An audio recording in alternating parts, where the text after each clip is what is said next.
one more, and it is another weird line, Dan. Okay. Notre Dame at Clemson.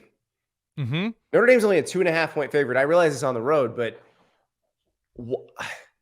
this is another one that feels like, what does Vegas know that we don't? Because what have they seen from Clemson that suggests Clemson can stay in this game with Notre Dame? Clemson has a good defense.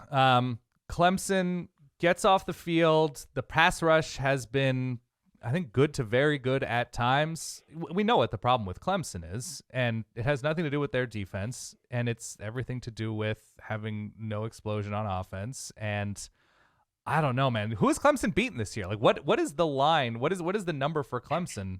Like, Clemson, the best thing Clemson did this year was almost beat Florida State, right? Right. That's it. It's Charleston Southern, Florida Atlantic, a Syracuse team who's bottoming out, a Wake team who might be bottoming out, and then consecutive losses on the road to Miami and NC State. So, and the Wake game was 17-12. Right, exactly. I just like Notre Dame. I like to call myself the captain of the Underthink Express. Nobody underthinks things better than I just don't think Clemson's very good, and I think Notre Dame's fine.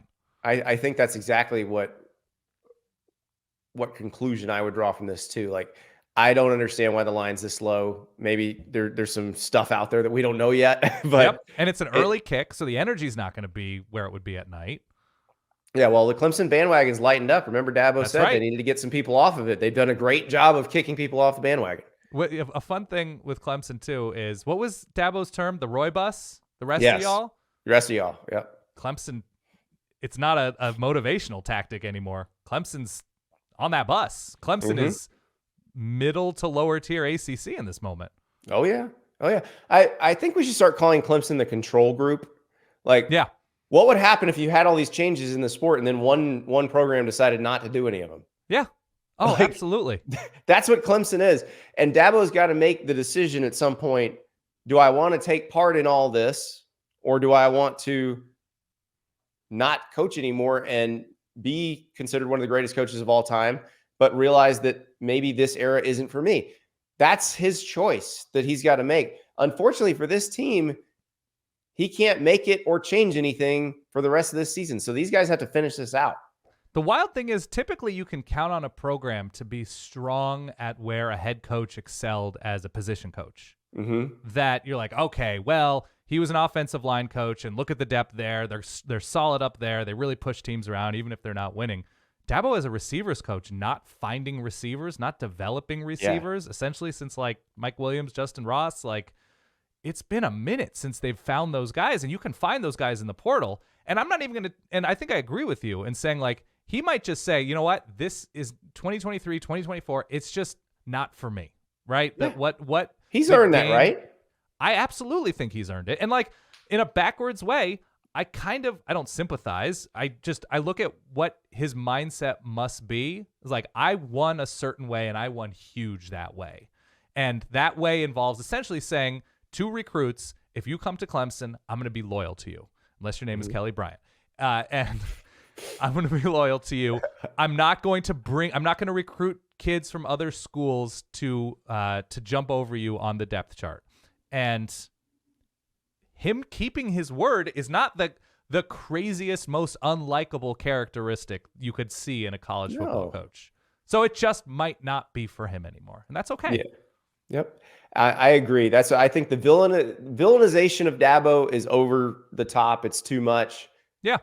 But the characterization of him as stubborn and someone who doesn't want to change, that's completely accurate. And it can be okay. So I will be very interested to see what he does at the end of this season and how he decides to handle this.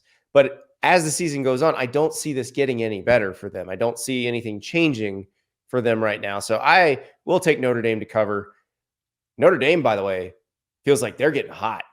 And I think they're probably kicking themselves over and over and over again over that Ohio State game, because I don't know if 11-1 with a loss to Louisville would have gotten them in the playoff anyway. But if you had that win against Ohio State, you're feeling somewhat good about that. Yeah, they were always going to lose to Louisville. They were out of gas in that one. Aren't they down? Didn't they lose their top pass catcher today, the tight end? Yeah. He's out for the year. Mitchell Evans. So that they were never going to be a team that I think seriously threatened the top of the sport without top-level pass catchers and some offensive line issues. But putting themselves in a position to be there, if you beat Ohio State and lose to Louisville, there's a great chance you end up in that top 4. Sure. Yeah. So this is, as growth years go, if Marcus Freeman finishes this year out well, I think they're positioned really well going into the 12-team playoff era. I do too. I mean, they need to find a quarterback, and whether that's CJ Carr or somebody else, yet to be determined. But if they can find a quarterback, if they can start finding receivers, sure. I think they're in a great place. This has been a great place.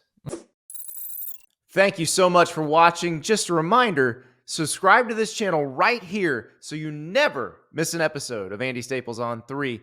And oh, by the way, watch all the other great videos on the On3 Sports YouTube channel.